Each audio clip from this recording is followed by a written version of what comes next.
Короче, скинула фотку мою, написала, що типа добрий вечір, на місці. Все, даже не писала я, и мы, даже ничего не объясняла.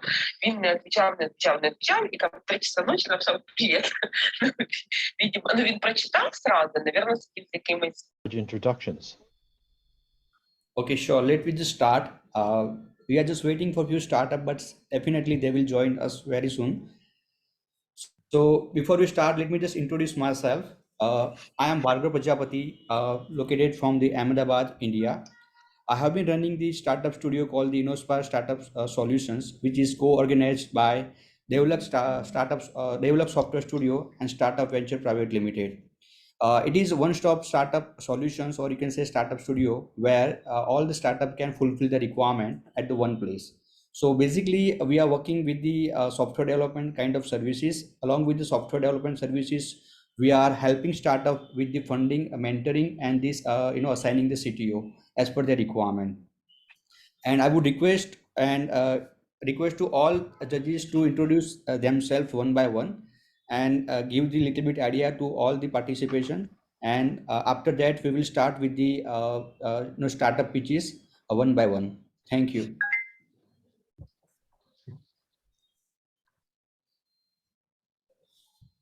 I'll set the tone for the stage. I think that will be easy for everybody to move forward with that. My name is Mohammed Bilal. I'm the founder of Breathe.io. My recent qualification is post-graduation in artificial intelligence and machine learning from University of Texas, Austin. And I'm also an author of 2+ books. I have 10+ years of full stack hardware and software development experience. So that's me. Thank you. Thank you, Mohammed. Shall I go next, Bhargav? Yes, sure. Okay, just briefly, my name is John Evans. I grew up in Toronto, Canada, and spent the first 10 years working in corporate banking, investment banking in Toronto and briefly New York, and then moved to London for the 90s, covering institutional investors on the continent and the 6 GCC countries. I also taught corporate finance part-time at a London university at that time. In 2004, I moved into academia, running master's programs in investment management in the UK and China. But now, since 2016, I've returned to industry, continue to live in Suzhou, but work with early stage companies from a consulting, market commercialization perspective, and digital business development perspective. But I'm still interested in education and developing a few courses related to this area. Lastly, I will be organizing 4 events in the coming 6 months, so I hope to see all of you on a regular basis. Thank you. Thank you, Judge. Thank you, John. Yes, please, next. Okay, I'll go next. My name is Anis Sheikh. I am the founder and CEO of the AI startup Basis Technologies. I'm also a co-founder for agri startup People. I also serve on the board of a few other companies originally from Pakistan. I am based in Washington, D.C. for quite some time now. I am software developer by profession, turned journalist for some time, then turned entrepreneur. So I kind of try to contribute to such events so that, hoping that people will benefit from what I have learned the hard way. Thank you. Okay, thank you, Anis. Okay. Next one, please. Can I go ahead? Yes, sure can. Yes, my name is Ken Kimura. I am actually calling in from Japan. I'm the CEO of DIRJ Associates. It's actually spelled DIRJ, which stands for Do It Right in Japan. Okay, so what we do is we're a business consulting company that helps high technology companies from abroad to do business in Japan. So I personally have over 40 years of business experience in a lot of fields, such as embedded systems, software, outsourcing services, engineering consulting, AI deep learning, and semiconductor.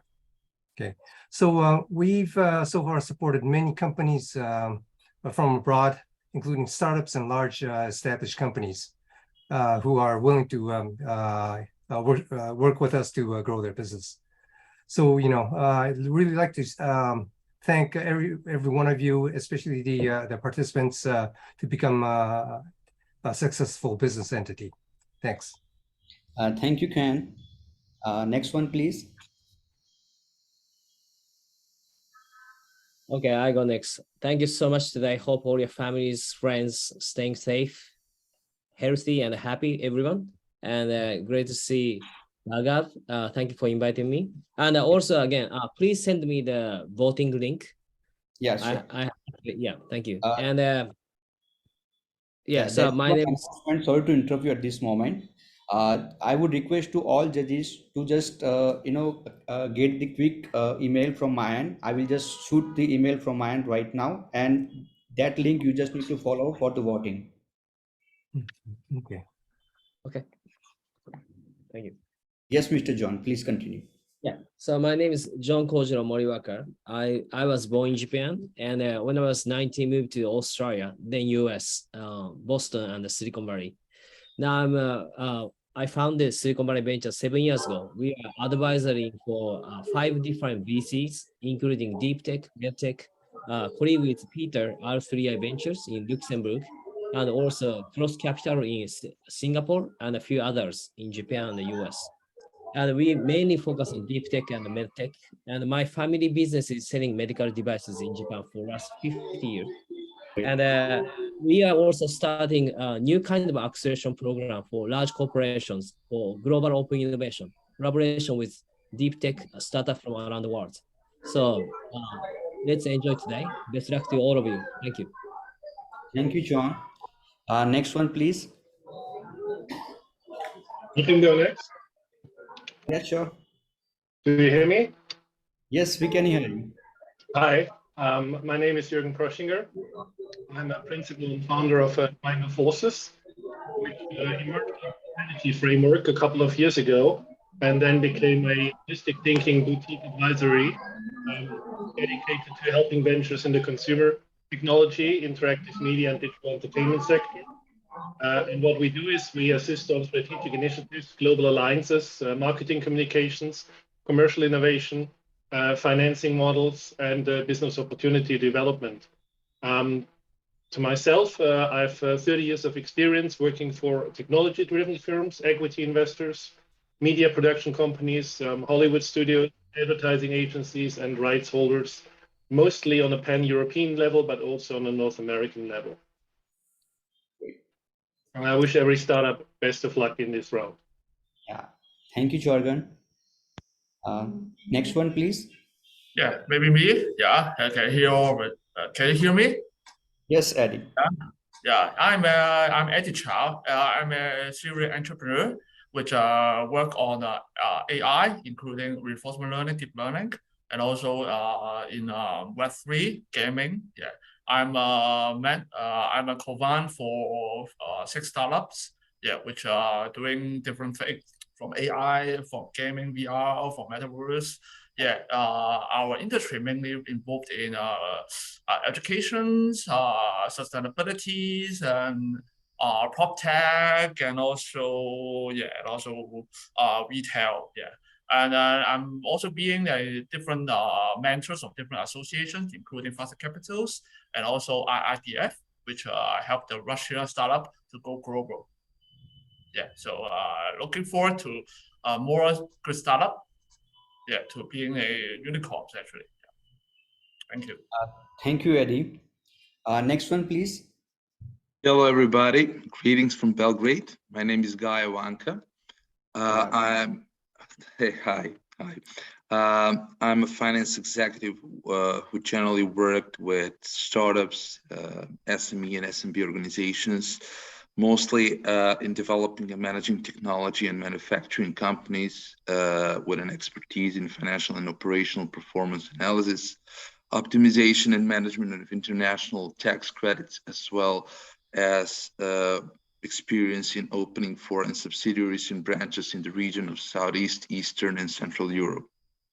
Long story short, I generally worked in a private sector whole my career, working on tasks like corporate planning process, coordination and implementation of projects in sectors and industries such as agribusiness, FMCG, information and communication technology, telecommunications, and of course, textile industry, encompassing apparel and fashion as well. As you already know, I'm a CFO of Fashion Union LLC, which is a clothing manufacturer specialized in the production of light knitwear. I don't know what I can add, except that for the event and for the investors within the event, I generally represent a small family office from the Southeast Europe who is keen to invest in startups that are industry agnostic, health tech, deep tech, and of course, everybody who have some technology component. So I'm looking forward to learning more about startups that are going to pitch to this event. And thank you. Yeah, thank you, Gao. Appreciate it. Next one, please. Is anyone remaining to introduce themselves? Yeah, I'll go next, I guess. Hey, everybody. Peter Hanika here in Singapore. Born in Slovakia, spent 30 years in Canada, Toronto. Now I'm in Singapore. Venture partner, RTI Ventures, co-founder of a few companies, wrote a few books as well.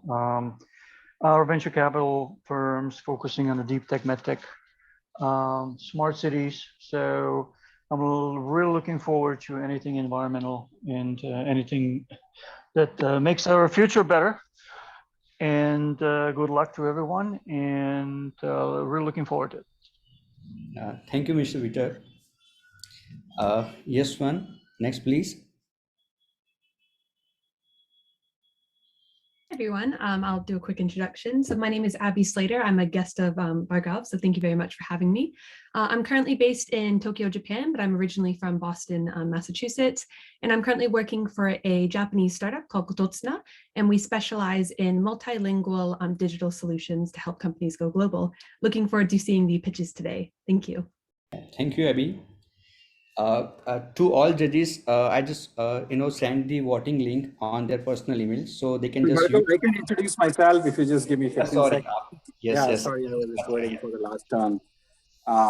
So my name is Subrata Patra. I see a lot of familiar faces. I am from India, managing partner at Idea Capital Ventures. We invest up to $5 million on the higher side, and on the lower side, about 250 to 300K. Right, we are focused on primarily 4 sectors: industrial automation, health tech, deep tech, and climate tech. So that's basically the 80% of the deal sourcing that we do. However, remaining 20% can be sector agnostic, barring a few sectors where we don't have any understanding or believe it's not good for us. And so out of those 20%, I think we look for kick-ass team, virtually no competition, those kind of things, right? Extraordinary stuff. So very happy to be on the expert board today. And thanks for invitation, Bhargav. Yeah, thank you, Mr. Patra. All right, so to all judges, I would request to check the their mail where I have sent the voting link, which they can follow for the voting. To start further, I would request to all startup to go one by one, and I will also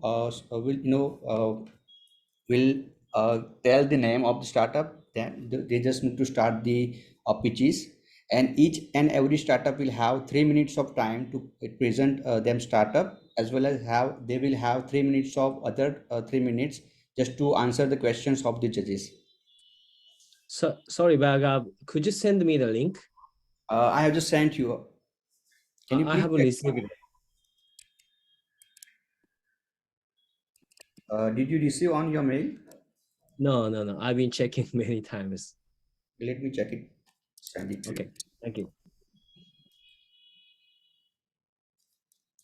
Okay. Is there anybody who did not receive the the voting link? I hope everybody has received the voting link.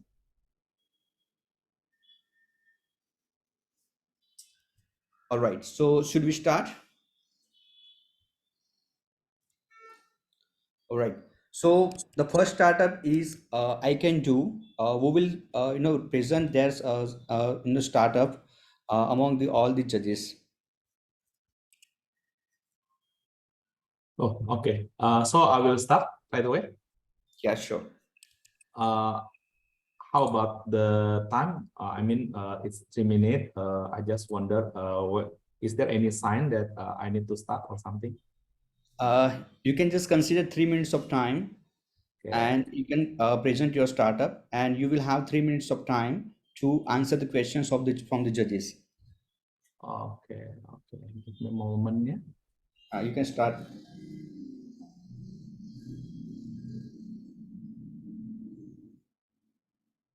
Okay. My name is Saifullah Khan, experienced in teaching for 20 plus years, and I am the founder and CEO of I Can Do. Indonesian children are underperforming in almost all the subjects. Meanwhile, teachers, 47% of whom got no diploma, are hampered in their effort to create an innovative learning environment, not to mention their administrative loads. We created a game-based education that is interactive and engaging and follow the national curriculum. I Can Do follow evidence-based research that recommends game-based education to equip students with 21st century skills. We also provide teachers with learning guides to deliver quality teaching. So we created 3 apps, I Can Do Kids, School, and Parents. Together, they established an integrated game-based solution that connects children, teachers, and parents. I Can Do Kids is a game-based educational app that was designed for children aged 3 to 9. Today, we have over 2,000 mini games equipped with voice and handwritten recognition to accommodate instant feedback, so the learning will be meaningful. The app is connected to I Can Do School that provide a step-by-step learning guide and other administrative tasks for teachers. Moreover, parents can communicate with teachers and get periodic reports via I Can Do Parents. Meet Miss Ernie from Jember, Miss Kadek from Bali, and Eben, a Papua student of Miss Martha. Essentially, these teachers send mini games and receive an automatic score after students completed the game. Their pupils are now able to read, count, code, and even perform in front of their classmates, all in the midst of pandemic. To make I Can Do more impactful, we've been building a great cooperation with the Ministry of Education. They choose I Can Do as one of their private partners in providing online learning. Furthermore, we cooperate with teachers' organizations in Indonesia with nearly 500,000 teachers. We collaborate with education authorities in several cities and districts where they will invite schools to adopt our service. Since April 2022, about 3 months ago, more than 2,000 schools have tried our service. We are actively building a school ecosystem with 2 package prices. Schools start with the beginner package using government fund, but this is upgradable for each student account. With collaboration with education authorities, we're glad that we have more than 630 schools adopt I Can Do since 2020. For the next 2 years, we will focus in Java Island, where more than 300 million some from Java Island alone. With the support in this round, our solution can be scaled up, so more teachers like Miss Ernie, Kadek, and Martha, even parents, can collaborate to create a greater generation with the same chances like Eben has. If you would like to learn more, please come to see me after this presentation. Thank you so much.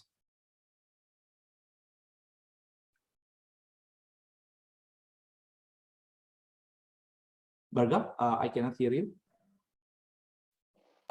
Judges, you can definitely share your questions with the Lokan, and they would answer to your questions. Okay. John, I will leave you to be the first one. Yeah. Thank you for the presentation. Education is something that is of great interest to me. I've got a few very short questions, but since some of them are conditional, I'll ask them one at a time. My first question is, with reference to the school system and the Ministry of Education, is your program formally incorporated in school curriculum, or is it something separate that could be considered an independent extracurricular activity? Okay.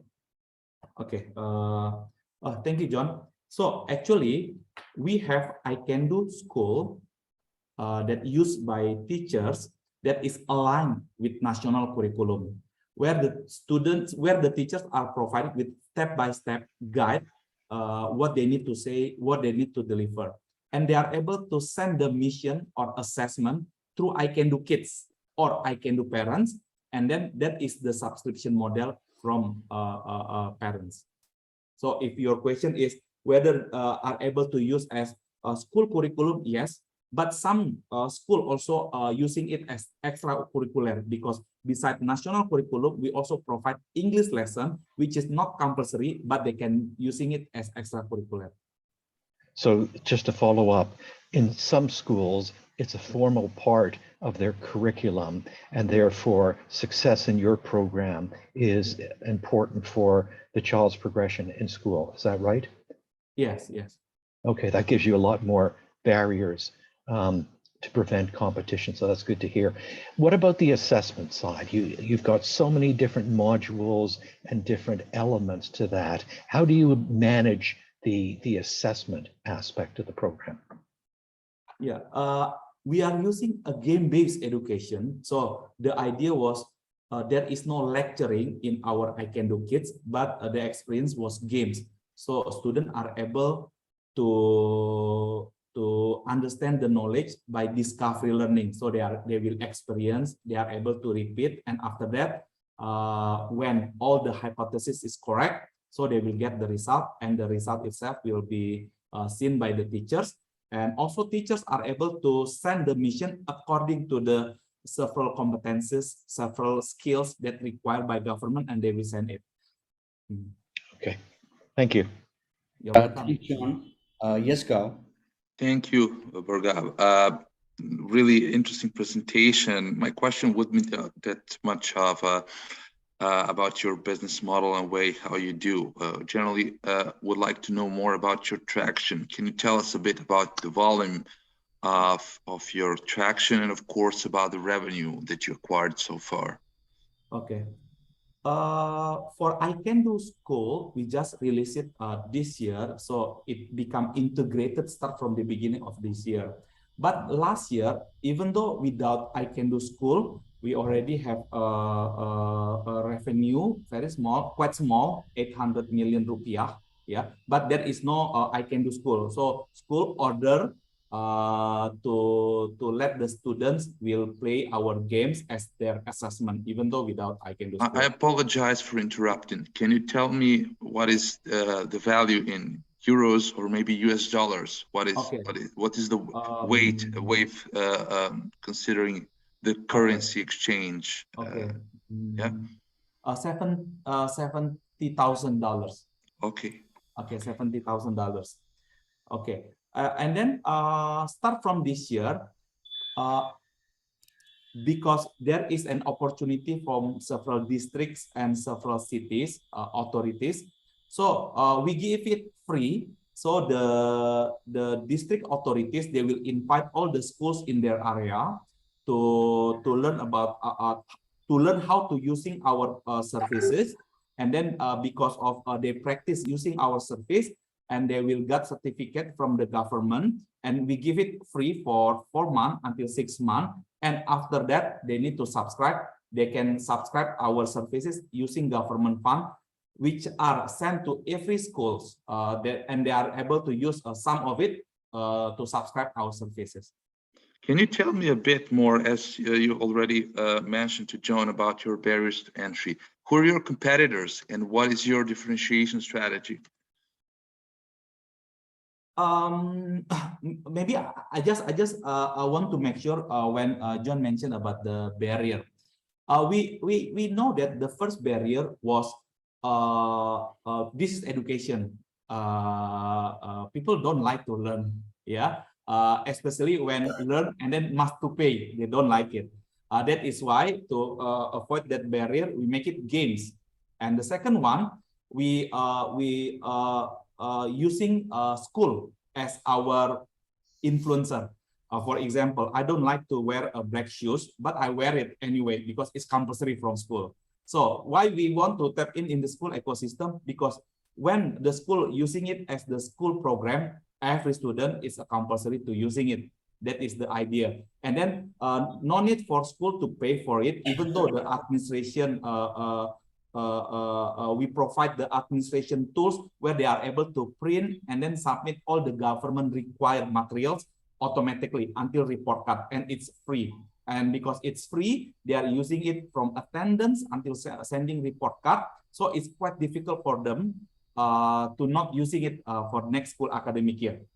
That is the idea how to make it sustain. And then the business model itself, we work we work closely with the government official. They are the one who invite all the schools in their area, and then they learn how to using it. After several months, they got certificate, and after 6 months, they need to subscribe if they want to continue. Currently, we have about 630 schools already paid using our services since April 2022. Thank you very much for a thorough answer. I will leave it up to other judges to ask as well. Yeah. Appreciate it. Yeah, thank you. So, if you allow me, I just have one simple question. Yes, Very good presentation, by the way. My only question is about your cost. So what are your major costs? For example, how much material do you produce, say, per quarter, per year, per month, per week? And what are the other costs in terms of technological advancement, hosting, etc.? We're just trying to figure out if your revenue is $70,000, are you making any profit out of it? Yeah. 70,000 last year, not produce a positive margin yet. Yeah. And then if you're asking about COGS, it's not that big because we don't have like used material or physical materials. Everything was all the assessment was in the games, in the application.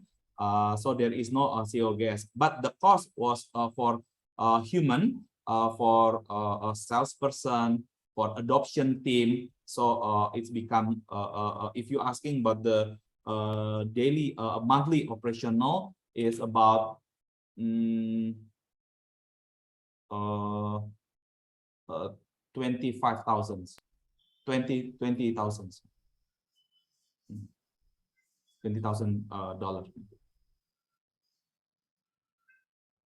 Okay. That's your burn rate, you're saying? Yeah, I just have one simple question that can you share more about your team background actually? Yeah, because you have mentioned for the gaming, yeah, you need content creations or platforms. So can you share more about your team backgrounds actually? Sorry, sir, could you repeat? Can you share more about your team background? Yeah, team background. For our team? Yeah. The background, is it focused on education? Is it focused on technologies? Is it focused on business? Yeah, the team management. Yeah, team. Okay, team management. So we have 4 divisions that working together. The first division was a curriculum department. For curriculum department was led by graduate from UCL, especially in technology of education technology. So this is the first cycle, education and also game design. So the game designer we also led by our CTO was graduated from NYU, game designer from NYU. So between curriculum and game designer, we collaborate, and this is the first cycle. And after that, send it to the artist team. They make a draft raw and then try it, and then we discuss about it, and then try it with the program, and then that is the fourth cycle. So until now, we have a good team. We make it as a looks like studio game where we are able to produce a lot of games. For example, we are able to produce 2,000 games in 1.5 years. Okay, no problem. Yeah, thank you. Thank you, Eddie. Thank you so much, Mr. Lokan, for the nice presentations. We should move with the next presentations. So the next presentation is X0 Carbon from the Indonesia. Julian, yes, please, you can start. Awesome. Thanks everybody for the opportunity. And yeah, can see that probably people will understand quite well what we're doing. I hope my internet connection is holding up. My name is Julian. I am not Indonesian. I'm actually German. And what we do is we convert waste streams into clean energy and carbon bricks on a very small level. This is why we're out here in Southeast Asia. Initially, we started this project for Ratan Tata in India. So we built these tiny machines about the size of a refrigerator. You can put next to a towel, you can put on the beach. And this converts with 83% conversion, pretty much every waste stream you can find into different synthesis gases, which the most high level we can produce is clear hydrogen.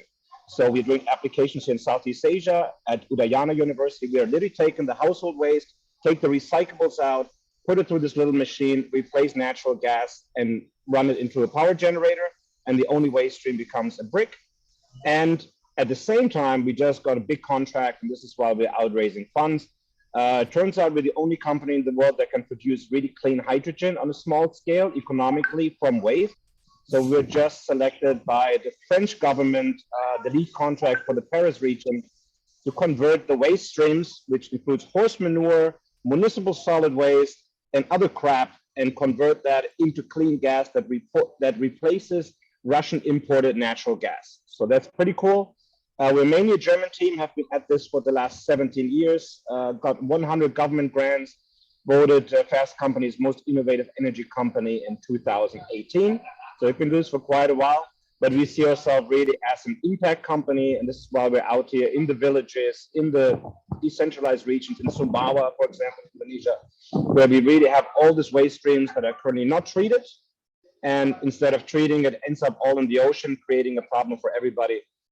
So I think we have a very good solution to it. And we're going to start a big crowdfunding campaign next month. We'll start engine with Kevin O'Leary, which is going to drive the growth of the company as we have this exciting opportunity to come out of the laboratory with 4 patents and now enter the market on a very big stage, providing the household waste solution in Paris. And that is already it for me. I'm open to your questions.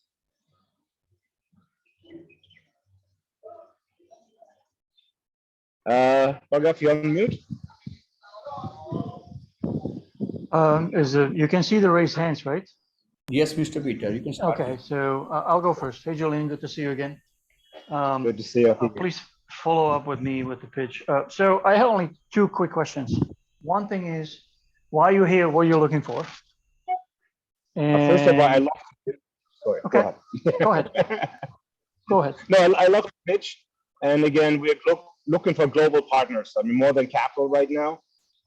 We are a deep technology company. We're working in decentralized markets. If we do this by ourselves, it's going to take 100 years. We have urgent problems to solve. So we can find partners in Pakistan, in Malaysia. This is really what we're looking for, big strategic partners that can get this technology into the markets quicker. Okay, so that just clarifies me, because I didn't think you were looking for fundraising. It's more of the strategic partners. Have you had any tractions in Japan? Because I think that's where we can help. I have historically built 3 machines in Fukushima in the past for wood waste. Okay. Japan has always been a very good market for us. We have not brought the hydrogen solution yet, but I say the projects I have done in Japan were the most professional I've ever managed in my life. And we have some very interesting capabilities of tracking even radio particles in our ash. And that's obviously a huge thing. So we have some really good data out of Japan. Would love to build on top of that. It's a great market. Okay, so let's have a discussion, because we have maybe some potential interest in Japan. We actually do have a machine on the ground in Osaka. We just need to commission it. Okay, I'm talking more about large corporates like Hitachi's, Fujitsu's, that are in the hydrogen space. So I would love it, and Japan has always been amazing. Okay, I miss it. Thank you, Mr. Peter. Yes, Mohammed. Yeah, thank you. Hello. Hi. Great technology, very promising. I'm from Pakistan, and definitely you can put some ground over here as well. First of all, I just want to ask, are you just new with the whole concept of startups?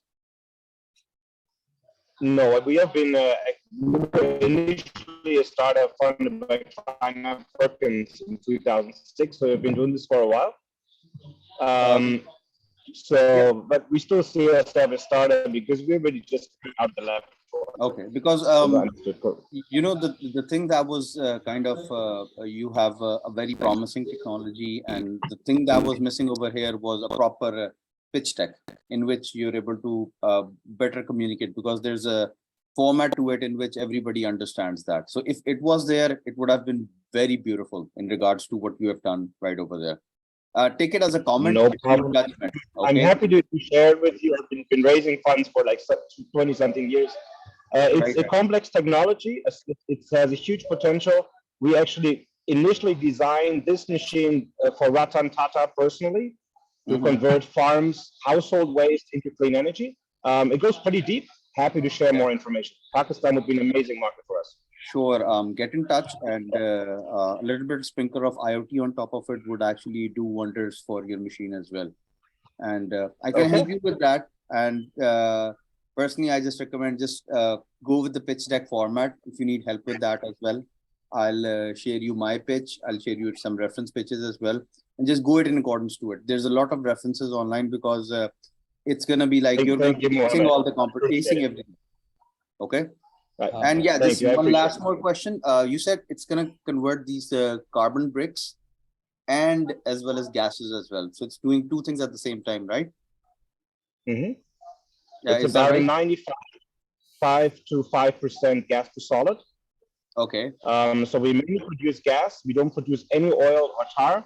And then we produce about 5% biochar, which is very strong in carbon.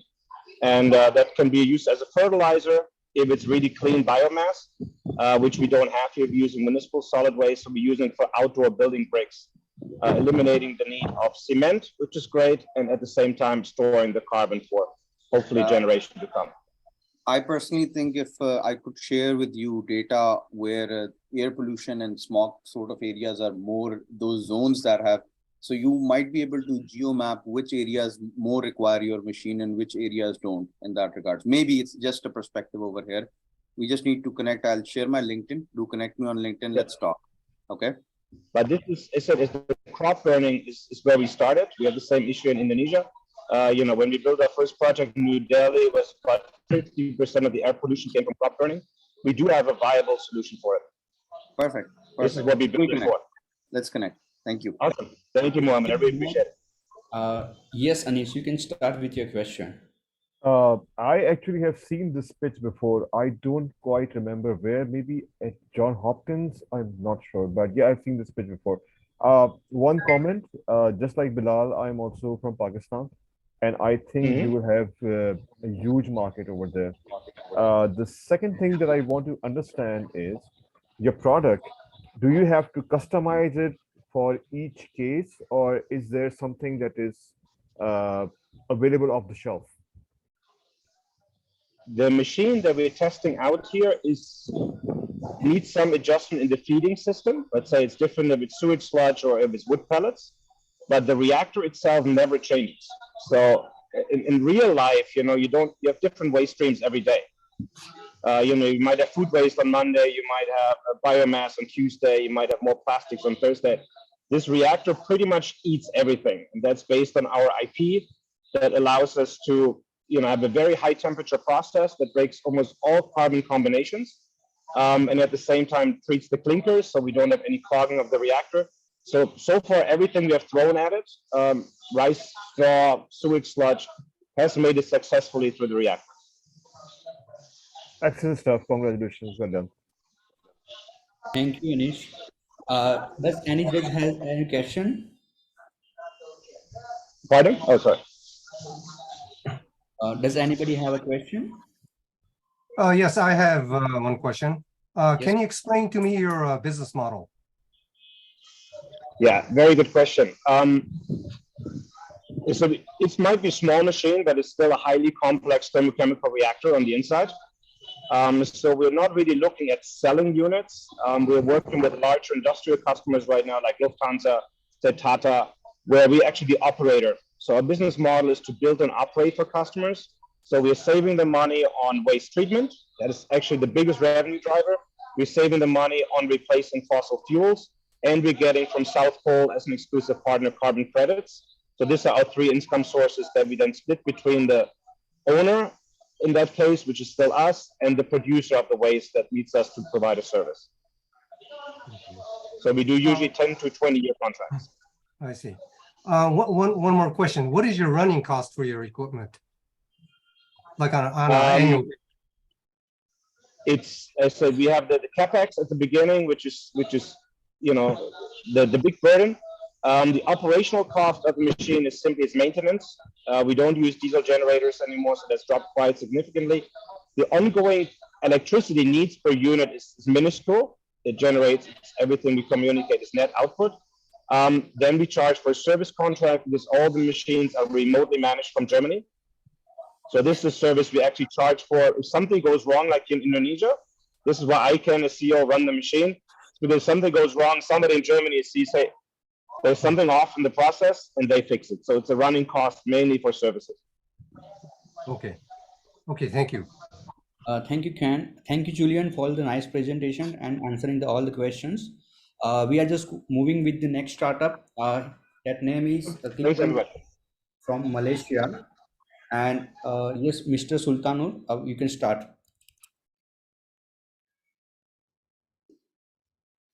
Hello. Hi. Can anyone hear me? Yes, we can hear you. Yeah. Sorry, I'm in a staff event in Vietnam now, so it will be a bit noisy because we're inside an exhibition hall. So just forgive me for that. Okay. Let me share screen to start our presentation. Sure.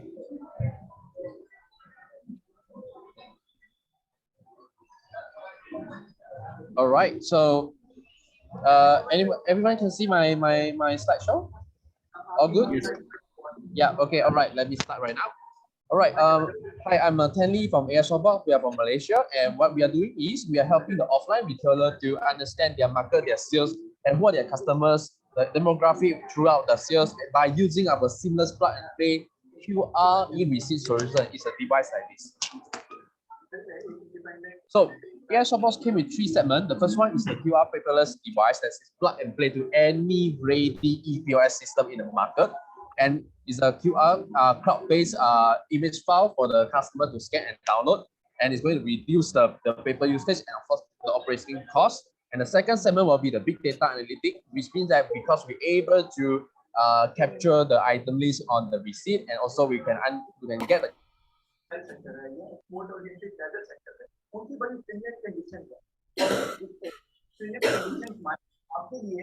understand more. And the third one will be our loyalty program, which is benefit to the customers of our retailer. So this loyalty app, they're going to capture all the receipt that scan all in one app, and also with the customer CRM, which can link the consumer and the retailer together for loyalty and reward program. And this will help them to retain the customers and create a 5 times sales. So what's the pain in the industry right now? The first will be the paper environment. So we need to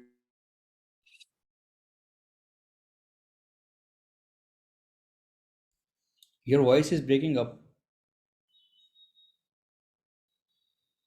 Hello? He's lost.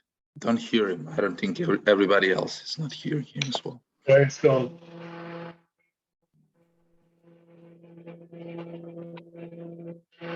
I think there's some connection issues. So yeah, it might be. We can move to the next startup and give him another chance later on. That would be good. Sure, sure. I agree with that. Yes, next startup is Click and Care from Malaysia. Actually, we just took the another stop in between. So Sultanur, you can definitely start with your presentation. Okay, good afternoon. Yeah. I think he's trying to come again. sorry, who am I going to continue or can we start after this presentation for the AI softbox? Yes, we are just going to take the Click and Care presentation for now. You'll be given another chance, okay? Yes. Because of the connection, so you can restart the pitch. That'll give you a better chance of pitching, okay? Okay, I will start over, right? Yeah. Yes, sorry, Mr. the line is so bad over here. Okay, so let me continue with the pain of the market. Okay, so the business owner will have they want to know who are actually their customers who buying the product, but they cannot get this data anywhere at the moment. Why they want to get the data of the demographic of the sales before they want to boost the sale for the targeted audience. And of course, the sales customers, what you say is the walk-in customers data acquisition, means that they cannot get their walk-in customers data anywhere except we can help them. Why? Because they want to boost the sales. Okay. And then the post system is because our Asl Box, the device is a seamless plug and play. It can work with any ready e-commerce system in the world. And also we came with our seamless API integration for the big player like enterprise customers. And for our customers, the retailer, the market researcher, or even the government, we can help them to gather the consumer habit data so they can understand the market, they can understand the sales. And which is our competitor is not cannot doing this because they have to go through all the hassle integration with all of the available QoS system in the market. We are new and we are in the market for 6 months, and we have on board almost 20 retailer on the market. So, and we are talking with discussing with 3 hotels to use our onboard with our solution as well. And we save over 150,000 paper in these 6 months for our customers. So our business model, we're going to sell the device one-off with around $130, and of course with the monthly subscription, $10 a month, and a seamless API integration for enterprise that is per call, use per pay. And of course we have add-on services, the other revenue stream, which is we're going to sell the big data analytics compile ready report back to our retailer so they can understand more. And there's they come with a cost, and we can put advertising banner on our e-receipt and also the loyalty apps. So who are our customers? Basically, any retail or service outlet in any country can be our customer because it's the plug and play solution. And then it's scalable, seamless API integration for the enterprise adoption. We can go for the McDonald's, the KFC, the big player. And why this is matter? Because the adoption and going paperless initiative by the country. We have already by the US, California state government, they have initiated the paperless law in 2019, and last year the Taiwan government also initiated the paperless law to their country, and now this year Vietnam also implement the compulsory of e-invoicing. So we can see the future of digitalization on the e-receipt itself. So as I said, the unique side of our product is with seamless plug and play. The receipt QR receipt can be downloaded without any specific app. If the customer install the app, they can get the point. If they don't want, it's fine. They're still able to download it. And for the big data analytics, we can capture the SKU on the receipt. We can capture and match the customer's KYC with the receipt, and we can accurately produce the demographic with affordable price back to the retailer itself. The main objective is we can track a consumer spending behavior. This company, my team has 2 key persons. One is me, Ken Lee. I have 15 years of experience in IT field, and my partner Jeremy have 11 experience in investment and also retailer industrial. And I'm asking for capital rising is 100,000 USD, and that is about 10% equity. And we're going to have a KPI. We're going to sell 500 units of this device per year, and we're going to generate 150,000 USD, and it's recurring. So we're going to be recurring the same amount every year, and we will double, triple up in a year coming soon. And why invest in Asl Box? Because any commercial use paper printing device can be replaced by Asl Box. Asl Box will hold the big data on sales market with the consumer demographic, because we know who are buying the product and how much they're spending, how they're spending it. Basically, we track the behavior, spending behavior of the consumer market. And Asl Box revenue is a passive income because we take the subscription and with a one-off payment. So we will have, and plus we have a lot of data in the market in the future when we deploy enough device in the market. And this solution is going to be expanded to any country easily. And go to market, we can work with the big player like the McDonald's, the KFC, Starbucks, with them, or maybe a ready POS supplier, the big supplier. So we can provide them with a seamless API integration if they need. So they don't need to purchase the device from us.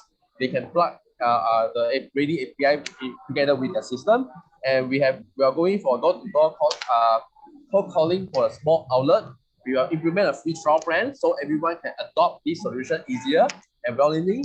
And of course, with the loyalty point, is for the consumer to onboard with our app and use the QR code, use the app to scan the QR code, redeem the PV from the retailer. And we are also trying to working with government to initiate the Go Green, Go Paperless events. Thank you, everyone. This is all about my Asl Box. Thank you. Thank you, Lee, for your better presentation. Judges, I would request the judges to raise their question. Yes, Anis.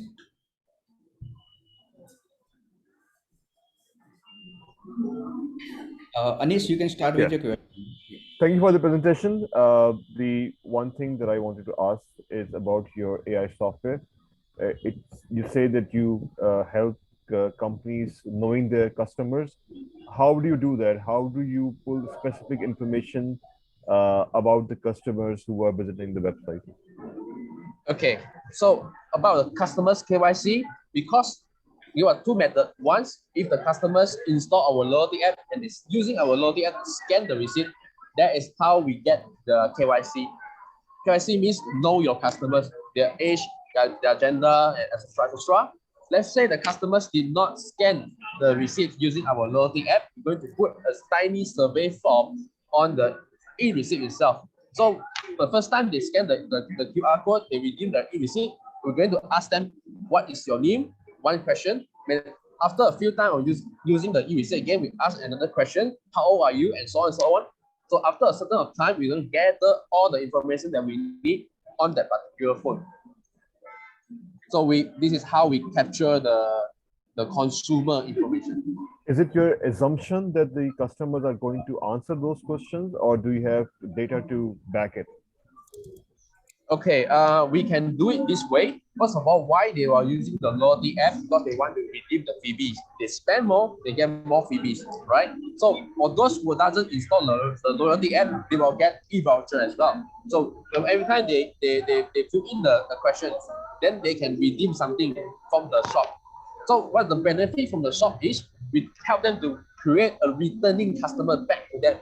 Everyone wants freebies, so they will just go back to the shop and exchange something. But when they exchange the freebies, they're going to side order other thing else. So eventually the merchant will, yeah. Yes. Yeah. Anis, I hope you got the answer from the Lee. Hi, Ali. Interesting presentation. My question would be mostly concerned about your expansion strategy. I mean, as you said, that you're already working with 9 different merchants. Can you tell me, are they all in Malaysia or countries in the region like Vietnam, Taiwan? I mean, where generally you're planning to expand? And of course, can you tell me about your current revenue as opposed to your projected one?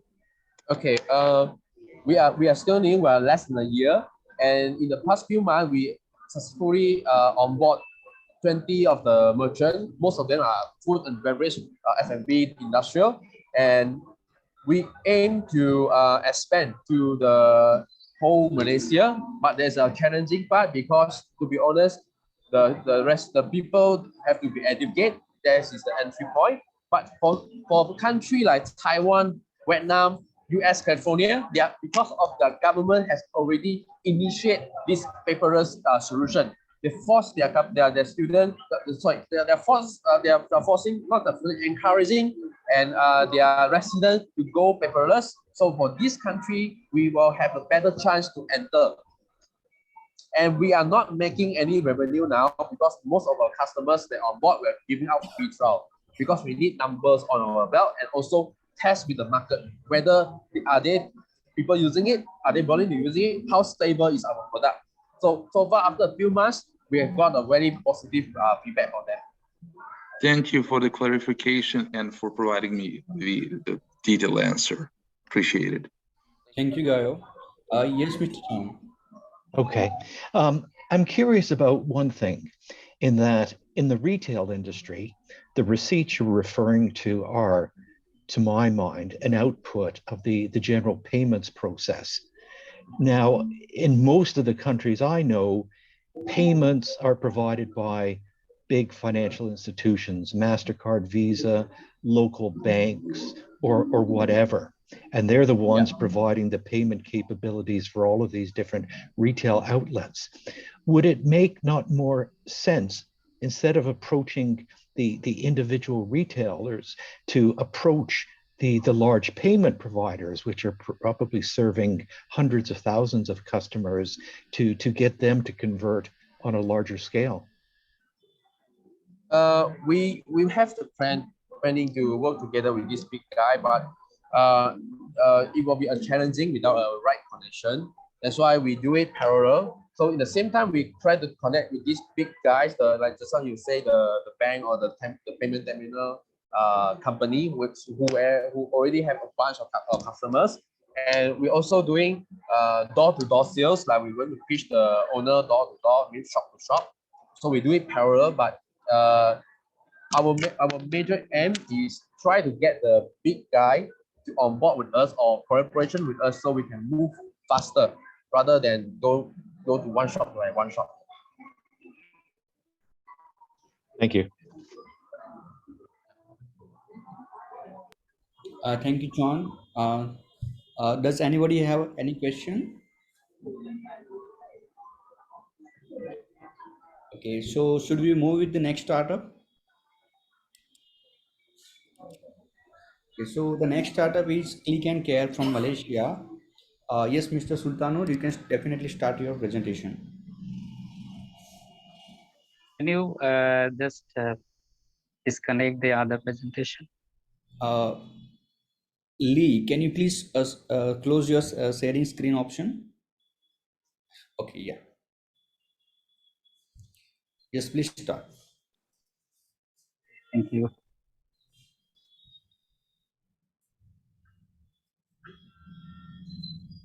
Okay, thank you once again. I think there are many judges I already know. Good afternoon from Malaysia. My name is Sultan. So let me just blow this presentation and then start. Okay, can you see it? Yes. Well, this is the story of Abdul Alim. He's from Bangladesh. He's working in Malaysia, and suddenly he fell sick, and he was going to different clinics, and his problem was not being resolved. So he came across Click and Care on the Facebook and contacted us and paid 30 ringgit to see an ENT specialist. And he could speak in Bangla, and his problem was resolved. So he canceled his ticket and stayed back, and now still he's earning money and sending back home. So Click and Care is a platform for migrants' healthcare. Digitally, they can access any native doctor on our platform. So the problem is there are about 7 million migrant workers in Malaysia, and they have difficulty accessing healthcare because of the language barrier, which is the main one. Then the cost for the foreigners are very high, and there are around 50% undocumented workers. And on top of that, they have to, invest their time and travel time and all this. That has an impact on their pocket as well. So what we did, we created a web-based platform where we have brought the native doctors to consult anytime, anywhere, because they don't have to take any leave, and this is very accessible despite whether they are documented or undocumented. And we see that we are covering a lot of sustainable development goal in this respect. The market size is 1.3 billion, taking the Southeast Asian market and the Middle East market. Where we have around 32 million population, migrant population, but currently we are focusing only Malaysian market, where we have $100 million market size, and we that's only for 35% of market share we are looking at. The customer journey, I mean, the product itself is simple, but as you know, there is illiterate people. So what we have done, we have the helpline, so they can call and register themselves, and then we can book the doctor through the helpline, and they can consult the doctor on a video call, and they get their prescription on their mobile. And we have some partner pharmacies and clinics. Through them, we deliver the medication to their doorsteps. So they don't have to worry about their healthcare at all right now. Their business model is pretty simple. We have started with simple ongoing solution is a B2C model where they can purchase, these are prepaid packages. They can purchase general physician consultation and also specialist. General physician is about 15 ringgit, which is about $4 US dollars. And the specialist consultation is $45, 45 ringgit, which is about $11. So they prepay, and on top of that, we have 5 to 10% commission from our medication sales, or whether when they are visiting the clinic for investigation like blood test, urine test, like that. So we have these two streams, and we are now looking at some more services with B2B employers and also with the insurance that's coming up in future. On the competition landscape, we are the only player. Our main competitor basically polyclinic, where the migrant workers are going, but they do not have native doctors there. So we are on the sole player right now, but we do not rule out the competition. But we can discuss how we are going to compete in that area. The traction so far, currently we are actually revamping our product. So it's not a good growth right now, but we are seeing that there is very positive impact on the customers. Currently we have about 4,500 registered patients, and we have already issued 1,400 consultation prescriptions. 30% we see that there are returning customers, which is good, but they are coming with new problems.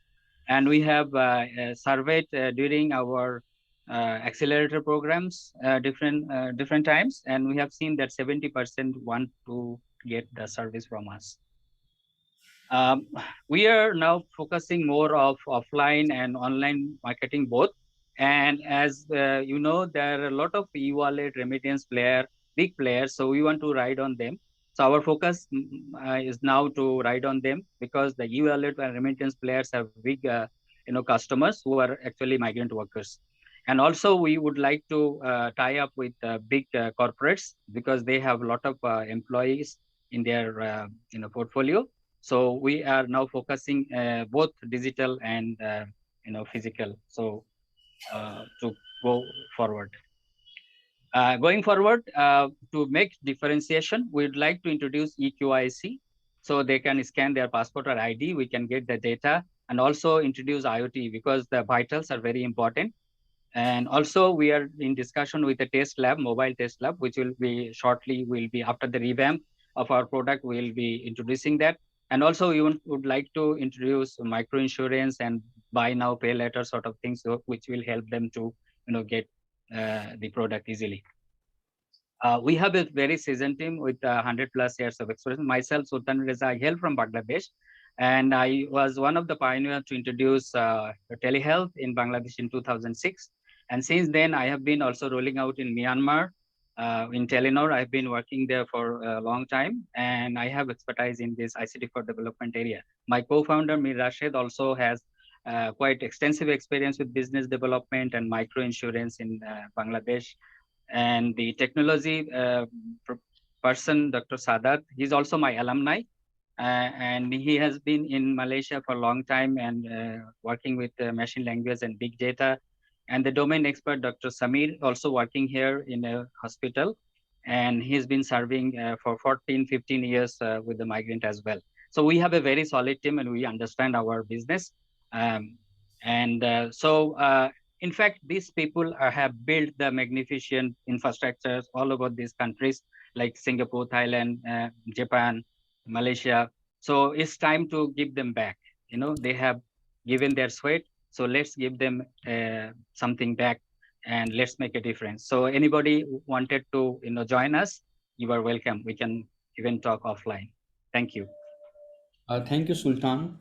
Thanks for the amazing presentation. We will definitely start with the questions from the judges. I think I'll just put in a comment. It was a perfectly designed pitch, well managed, and it was perfectly formatted. Thank you. Yeah. Thank you for that. Yes, any question from the judges? Yes, I have one. I wanted to reference a slide. Unfortunately, they're not numbered, but I just saw it flash by. I think it's the one called competition. Can you go to that slide? Yes. Yes. Now, I understand your business model from the users, from the migrant workers' perspective, but I want to understand exactly what you're providing and your relationship with the doctors, because under Click and Care, you list consultation as one of your services. So my first question is, are you an intermediary providing translation services just to bring together the worker and then other third parties who provide the consultation, pharmacies, etc.? Or are you actually, as principal, providing some of those medical services and consultations? That's my first question. Okay. Thank you. In fact, we are a platform, and what we are doing is not a translation-based service right at this moment, because in Malaysia, currently there is no guideline. Anyway, coming back to your question directly is that, let's say, example, I am from Bangladesh. So I talk to a doctor who is from also Bangladesh or Bangla speaking. So over our platform. So the doctor also registered on our platform. The patient also registered on our platform. So they can consult on a video platform in our, and then they get the, consultation, prescriptions over there. So it's pretty simple. It's a one-to-one, direct service. Okay. And then on the pharmacy side, basically we have partners pharmacies. So if the prescription, they need the medication, we divert it through our partner pharmacies to deliver it through courier to their doorstep. And if they have any, test given by the doctors in the prescription, we have, test lab, as I said, and also clinics where they can go and do the test. So that is the current model we have. But coming back to your interpretation, when we go to Singapore, because they do not have this type of regulations, where we might have to introduce interpretation, where the local doctors will see the patient, but will take help of our platform doctors to, translate or interpret their language. Yeah. Okay, one follow-up question then. Two parts. Firstly, is it doctors or medical services in the private sector you're connecting migrant workers to? And if so, how do you manage the payment risk between the patient and the provider of medical services? Because everything is in our platform, the payment, the doctor's registrations and doctor's payment. So we are, you can say the platform takes care of both patient's payment, pharmacy payment, doctor's payment. So, and currently we are working with e-wallet service providers, and we are developing the API to connect directly with the, payment gateways, so that there is, what should I say, there is flawless flow of, payments and all this. But having said that, as you know, the migrant workers, they do not have, bank accounts or e-wallets that much at this moment. So what we have an option that they can pay in cash and give the slip, upload the slip in the platform, so we can know that they have paid, because all these are prepaid. So it's we have to check manually right now, but we are promoting the e-wallet service so that they can register them on the e-wallet, like for e-touch and go is very popular in Malaysia. So we are educating them. So on the financial management side, it's our platform is capable of handling this, but there will be some mismanagement. I mean, someone may don't want to see the doctor, so we have to pay them back. So that would be, we have a process of 3 to 1 week. We give them back. So prepayment by the potential patient, and therefore I'm assuming you can guarantee payment to the medical provider for the service being requested. Yes, exactly. Okay, thank you. Thank you, John. Yes, Eddie, please.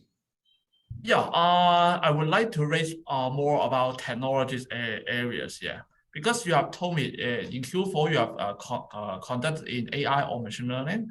So I would like to know what aspect are you working on? Is it from computer visions or NLP? Yeah. So what data are you going to conduct? Because I know you have collected data from your platform. So what areas or what features will you provide for in the AI or machine learning? Yes, yes. Thank you very much. Thank you for the question. There is 2 aspects we are looking at. It's a very good question.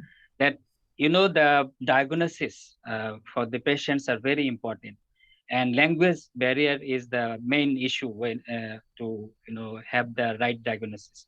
So what we are looking at to introduce the voice-based sort of AI thing, where they will be asked different questions, like what is your problem, and then few questions will be there, and it will analyze what type of problem they have. It's a pre-diagnosis, it's not a full diagnosis, you cannot do that.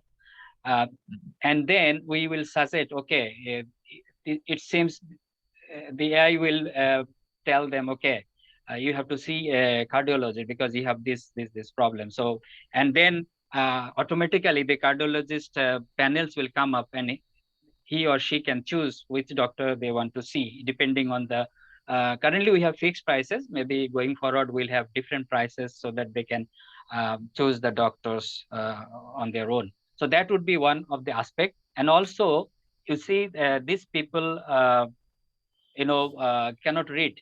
So what we are planning as well is that when they get the prescription is translated into Bangla or Nepalese, whatever, and they can listen to it. So in the machine language side, we are looking at those type of solution. It will take time, but having our good partners will do that. And initially, as I mentioned, that we'll start with IoT, which is already available. So we will just connect with APIs, and that will make and that we also have a business model we are thinking of. I'm not going to discuss that right now. Also, eKYC we have to introduce, because they cannot, type, because most of them, 70% are illiterate. So it's very difficult for them. And it introduce our resources. It involves our resources to take their call, key in all their parameters, all their information. So we want to get rid of that. So we'll be introducing, which is already available, like scanning the and then also logging in is also difficult for them. So we are also looking at face recognition or thumbprint, some sort of thing as well. So on the technology side, there are a lot of things to do and make us differentiated from others.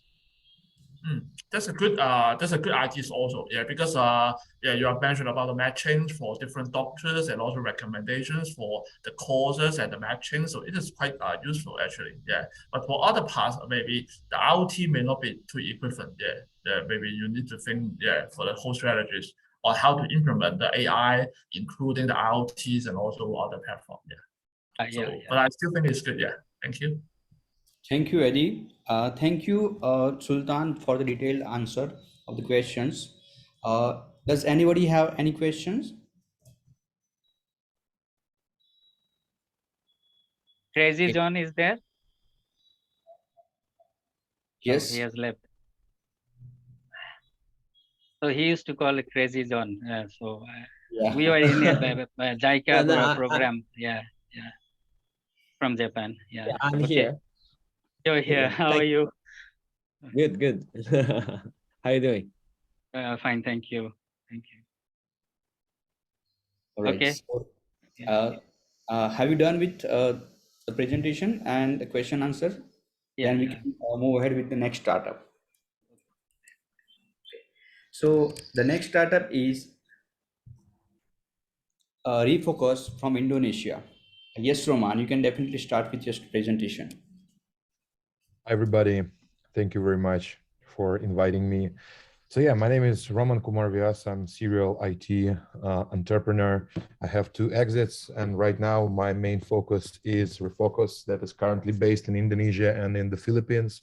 We are an educational company that transforms people with no IT knowledge that earn starting from $300 to $500 per month. So we take them, teach them, and provide them with a job so they can earn more than $1,000 per month. So we transform them into ready-to-market digital specialists and find them a job and place them. So our business model is very simple. We charge $750, and for our customers, there is 2 ways. They can pay us a whole sum of money or use an installment fee. In both cases, we receive money upfront because we partner with fintech companies. So we started in January 2022, and right now our traction, I think, is pretty good. So in August, we are going to hit 750K in net revenue, and we continue to decrease our marketing expenses. And by the end of the year, we are going to hit the profitability and earn more than $1.5 million monthly revenue. At the same time, we earn from each transaction. So we have a 24% of contribution margin, and we're going to raise it up to 30%. So it was made because of my team. We have 4 exits already as a founder team. My co-founder, Andrea Nishenka, he is the founder of the biggest e-tech company in Eastern Europe, Skillbox, and the co-founder of the biggest e-tech company in Brazil that is called eBack. I founded the Qlean, that was the biggest on-demand cleaning company in CIS market and 3rd in the world. Then I founded the biggest digital marketing school, also in CIS market, and sold it to the biggest player. And right now I'm focusing on Southeast Asian market. Why we decided to do this, to start the educational company in Southeast Asian market? Because there is a huge gap between supply and demand. I've talked with almost all IT founders of big companies here, and almost all of them told me that, hey, the biggest barrier that I have that pushed me out of scaling is hiring. So definitely IT companies cannot hire as many IT specialists as they need. So the gap is very huge. Imagine only in Indonesia, every year there is 600,000 vacancies that are opened in IT, and only 50,000 people graduates from IT universities. The gap is really huge. If we look into Indeed.com or Jobstreet.com, we see that on each uploaded CV, there is more than 12 open vacancies in IT sphere. And the demand is really huge. At the same time, we made our own research, and we found that 84% of our target audience would like to switch their job and become an IT specialist this year, 2022. So actually, Refocus Education is a bridge between these 2 mega trends. From one hand, it is the big demand for qualified IT labor from the biggest companies. On the other hand, people really would like to become an IT specialist because of the lockdown and pandemic made them think that being an IT is the most safe and the most prospective place. And they are right. So what our education is about.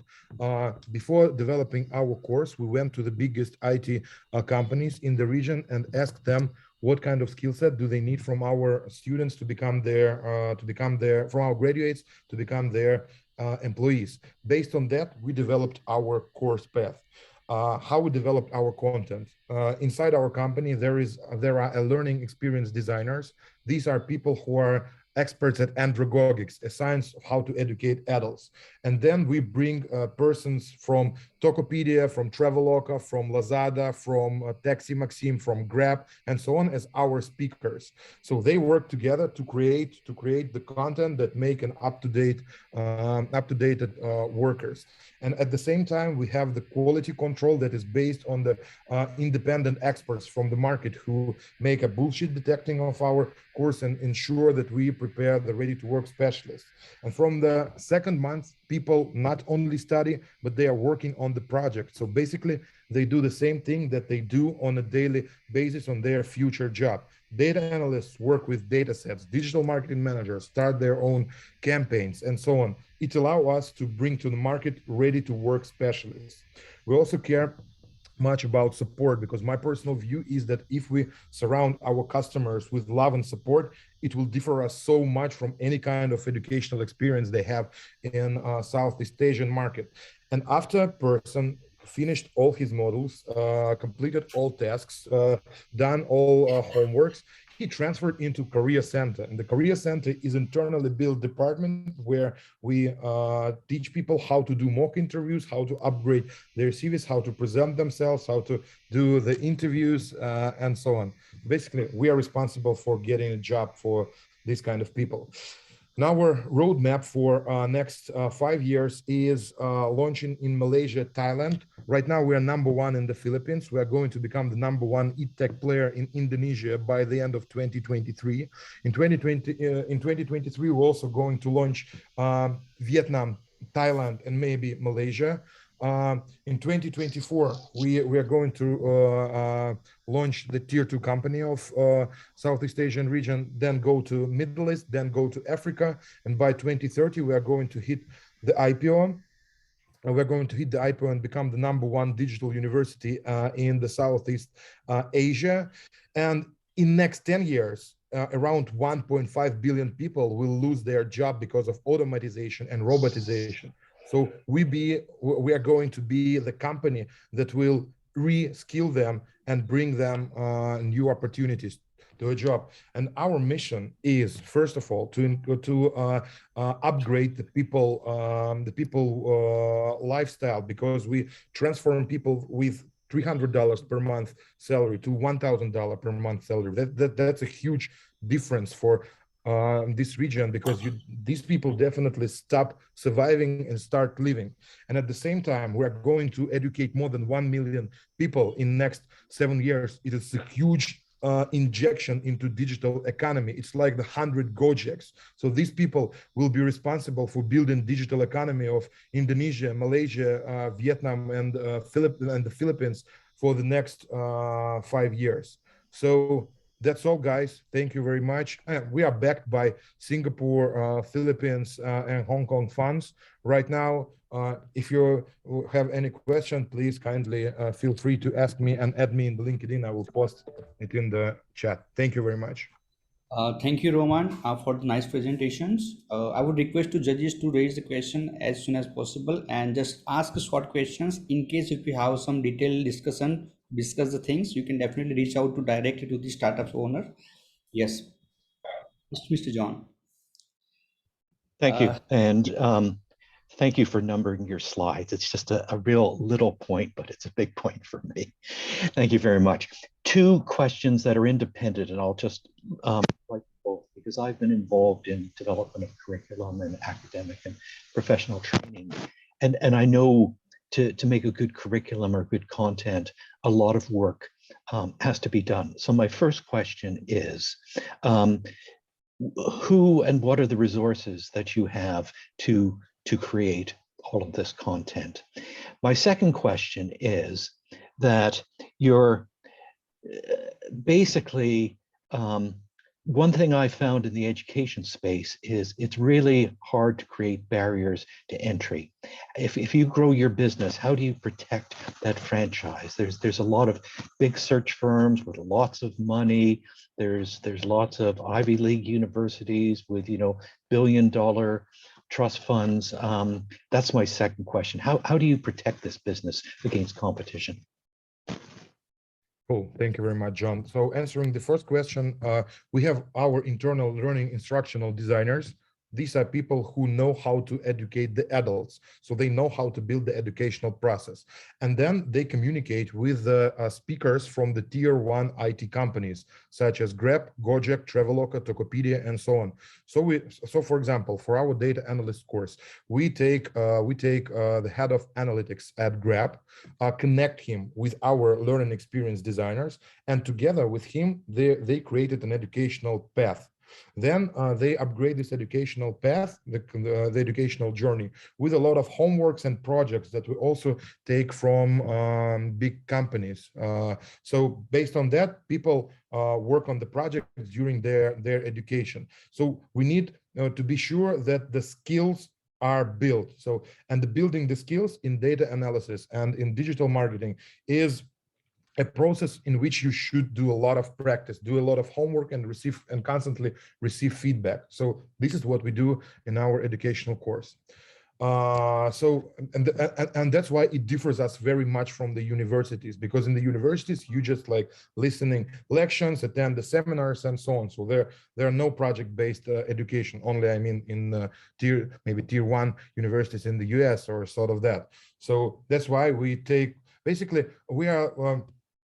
When you start your job and you do nothing, yes, you usually do the same path of educating yourself based on the real practice. So we do the same, but in more academic way. So, the second question about the barriers, what kind of barriers we do have right now? First of all, we sign an exclusive agreement with our speakers. We hunt them, we sign an exclusive agreement with them, and then they become our mentors and our speakers. So no other company can hire the same guys as we do.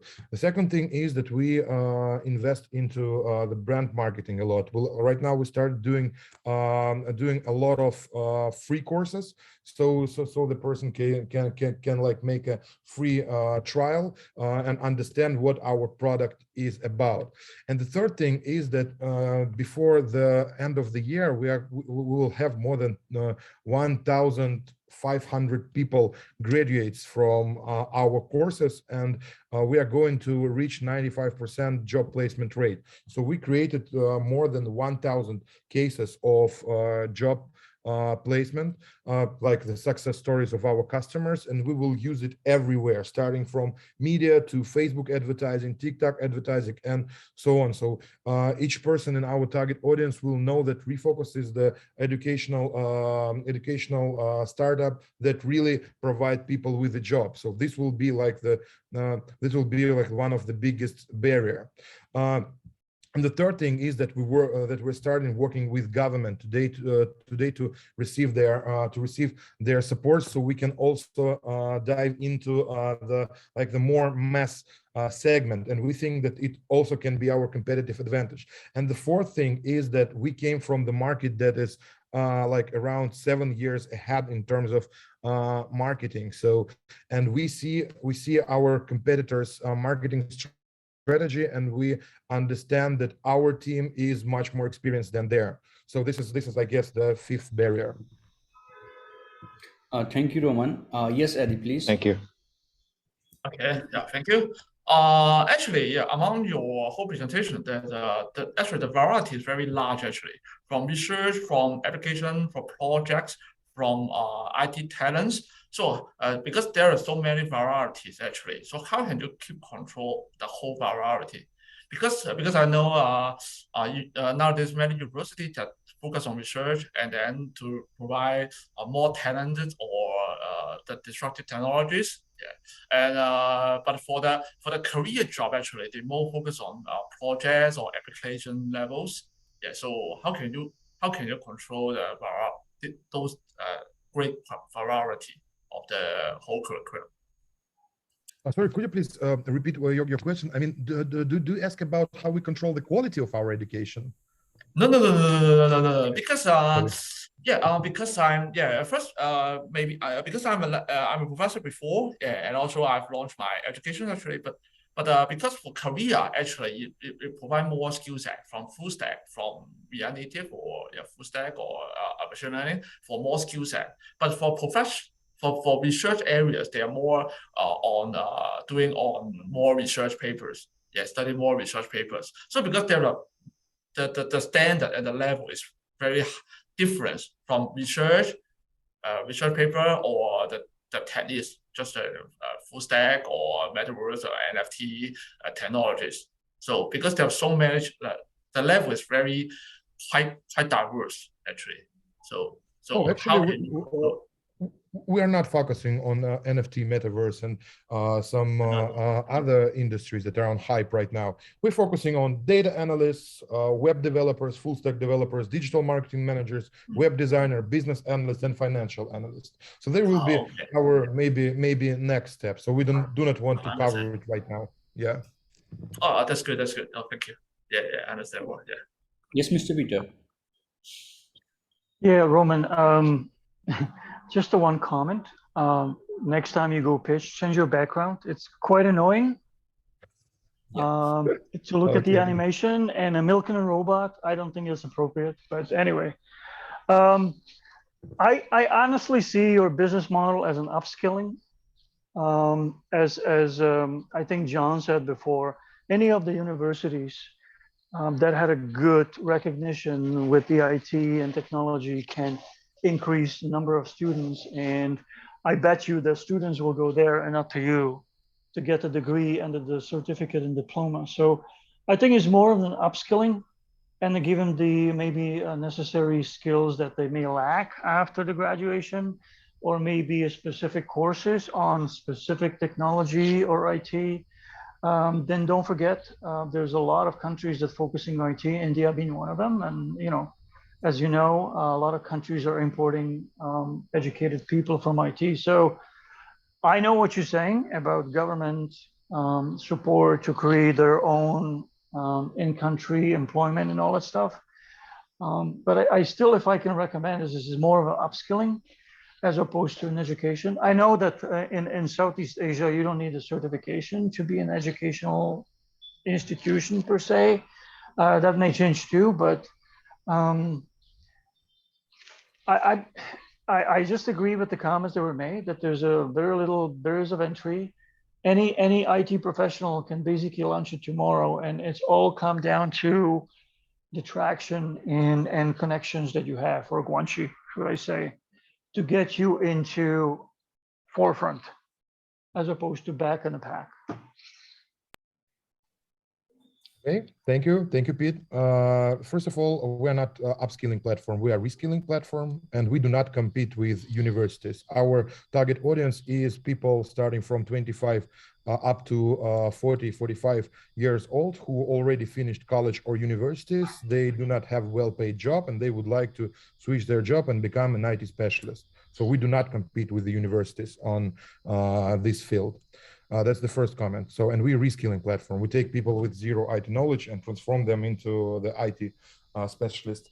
And the second thing about easy to copy business model, I'm partly agree with you because not every IT guy can really teach people, and not every IT guy can guarantee him a job. We have a 100% job guarantee. So if a person will not find a job, we will return them money back.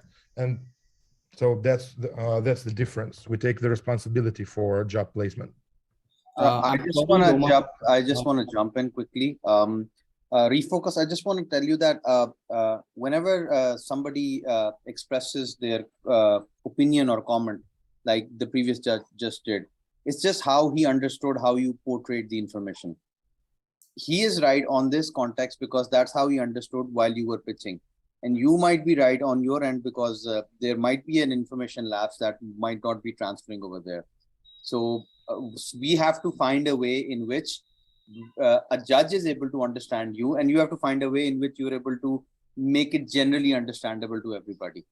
So the idea in itself is always brilliant, no matter, I mean, come on, people can sell shit online, okay? It can be used as fertilizer. So that's not the problem, but it's how you transfer the information. So I think that's the only thing I'd like to just add up in the whole conversation. Well, thank you very much for comment. I'm sorry to interrupt you guys, but we have to move with the next startups. Mr. Jurgen, you can definitely reach out directly to Roman for your questions. Thank you. So the next startup is, okay, so next startup is Tremble here. Mr. Isuja, you can definitely start your presentation. All right, thanks.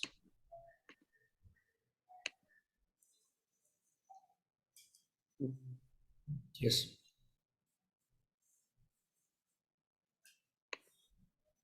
Yes, you can start. Right. Mic and screen all good? Yeah. All right. The online marketplace for wellness holidays, that's Australia, and regional holidays with rejuvenating and refreshing experience. This is a journey of great experiment how Tramblia disrupting medical tourism domain with OTA strategy. I'm So Izuka, co-founder CEO, and a 4 times intestinal bulbar surgery survivor. The CTO has accurate understanding of IT resources required in each phase from startup to IPO through his career as former CTO at Beltra. Also, he has a handicap with his hand. Health management is important, yes, but simply keeping up it can be rather boring, even for us. So travel to different countries or experience wellness treats on the sides to add up some spice. Now, that is when the twist comes in.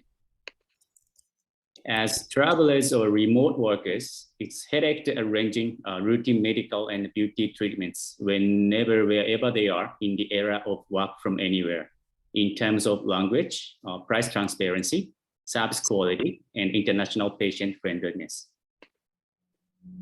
We developed an aggregated cash pay healthcare online marketplace and providing API and white label for our distribution partners, and some DX solutions for medical institutions to build ecosystem and envelope our partners. Also for the language barrier, under the partnership with the company called SourceNext in Japan, we provide AI pocket translator device to our partners. Global market of wellness tourism are the another frontier for travel industry. In US, they spend $12,000 per capita per annual for the health expenditure.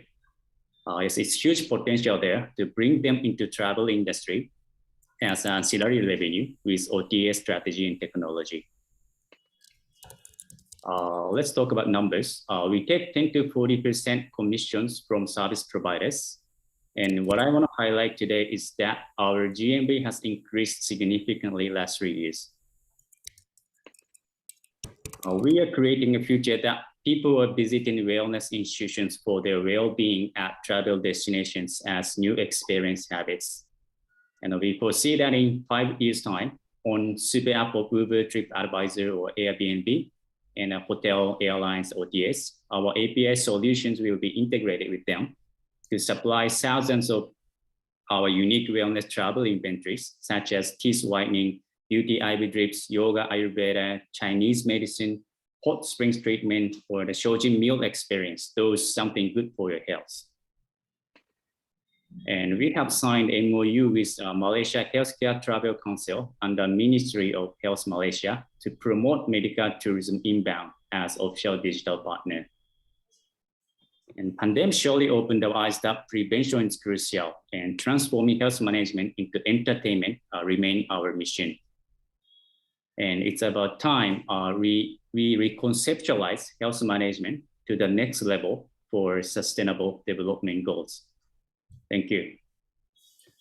Thank you, Izuka. Right. I would request the judges to raise your question.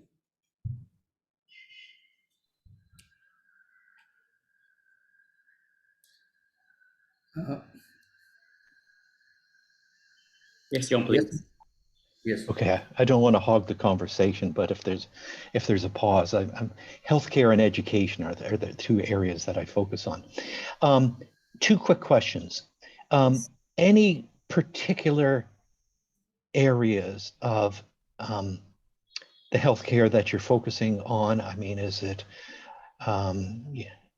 fertility treatments? What is there any specialization in terms of the types of healthcare tourism that you're going to specialize on? And my second question is your business plan been changed by the severe disruption we've had and still have, certainly in China and some places, for international travel? Thank you. All right. Originally, we were targeting both the origin and destination was within Southeast Asia, and travelers traveling around.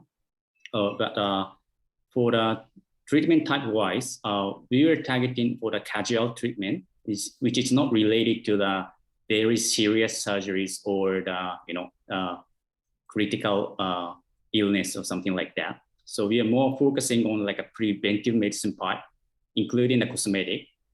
People might think about like cosmetic treatment is far from the prevention, but actually if you take like a teeth whitening, people will start to maintain your oral condition very well and brush your teeth properly every day. So it's kind of the gate entrance to enter the preventive medicine to keep your health management well.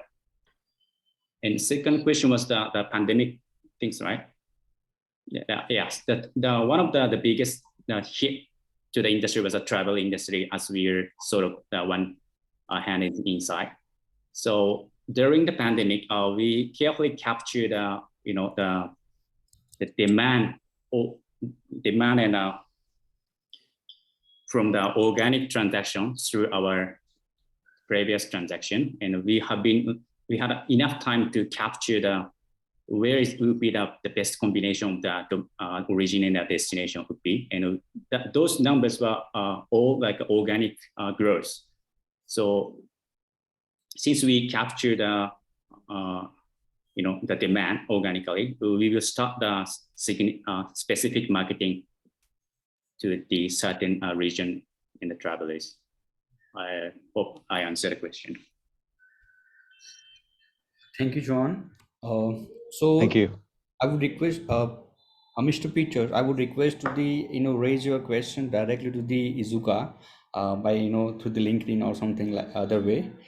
We have to close this this event as soon as possible. So we are just requesting to all judges to complete your voting, and we have 1 minute of time to complete for that. And after that, we will announce the winner for that. Well, looking forward to we're just looking at 6 in total, so no League of Agents, and you see what Walter. Is that correct? Sorry. So it's six companies to mark. Yeah. Okay. Yes, Lina.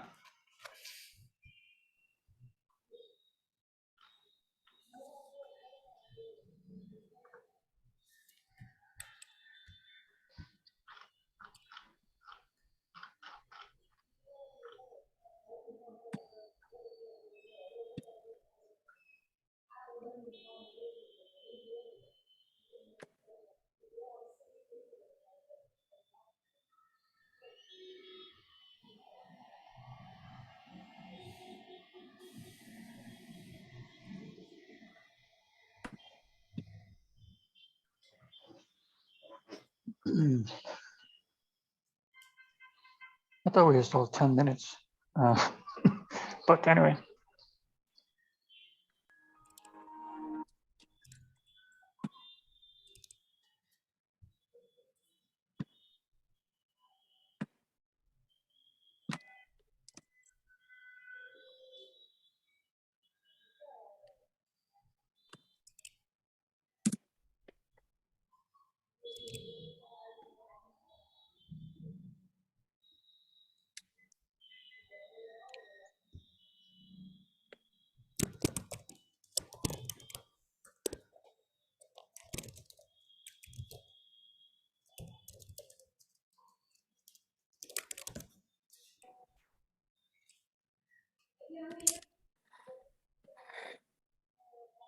So guys, thanks it's Lena. Thanks for being with us today, and our results is ready. And so let me introduce our winner today, but let's start from third place. So third place is Refocus Limited. Congratulations, guys.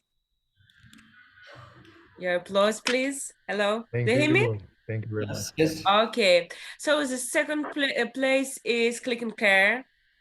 Congratulations. And the winner of today's Unicorn Pitch, Malaysia and Indonesia, is X0 Carbon. Congratulations to the winners, and we invite you for participation in our next unicorn battle in Asia. So we will send you all the details by mail, and congratulations again. Great pitch, and you're amazing. Thanks, everyone. Congratulations to you, Julian. It was a really splendid performance. Okay. Thank you, guys. If anybody comes to Bali anytime soon, I'd love to show you in person what we're doing. I think it's a million times better. Thank you very much again for all participants and for all judges for being with us. See you in our next events, and have a great evening and day. Thank you very much, guys. Bye-bye.